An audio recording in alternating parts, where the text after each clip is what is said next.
Hei, minu nimi on Kristiina ja see on minu täiesti esimene videokene, mida ma filmin siin.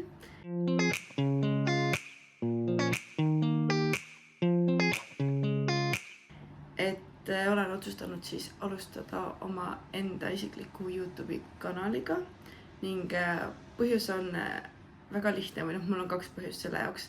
Esiteks, ma just eile nägin ühte YouTube'i videot, kus räägiti, kui äge on tegelikult tagasi vaadata nendele mälestustele, kui sa oled vana, et mis sa oled teinud.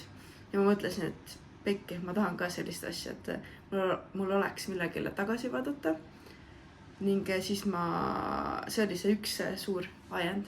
Teiseks soovin näidata, kuidas on võimalik elada tervislikult ilma end nii hullult piiramata, et ei pea toitu kaaluma, sa võid oma sõpradega hängida, ägedaid asju teha, sa ei pea end liigselt piirama, et kodus passima ja ainult oma kana ja riisi sööma ning kõike seda kaaluma, et see on ka üks väga oluline asi minu jaoks, mida inimestele siis edasi anda.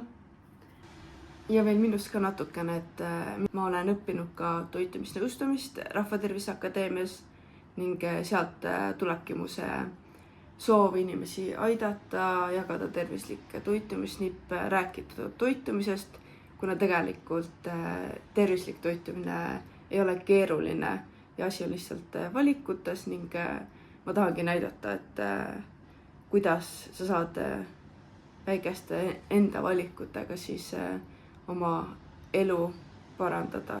Ja jah, see ongi lihtsalt selline kanali sissejuhatusvideo, ega ma rohkem midagi öelda ei oska. Et siis kogu seda sisu ma hakkan jooksvalt siin postitama. Aga eks näis, mis intervallidega, et alguses ma arvan, kuna ma olen ka selles editimismaailmas uus, et siis alguses võib-olla tulebki üks video kuus, aga ma tõesti püüan ja ma tahan ise areneda, et mulle tegelikult kas või nende Instagrami videode editimisel olen näinud, et mulle meeldib see, ehk siis ma tahangi proovida sellist pikemat formaati. Jah, aga näeme siis sinuga juba järgmises videos ning tšau!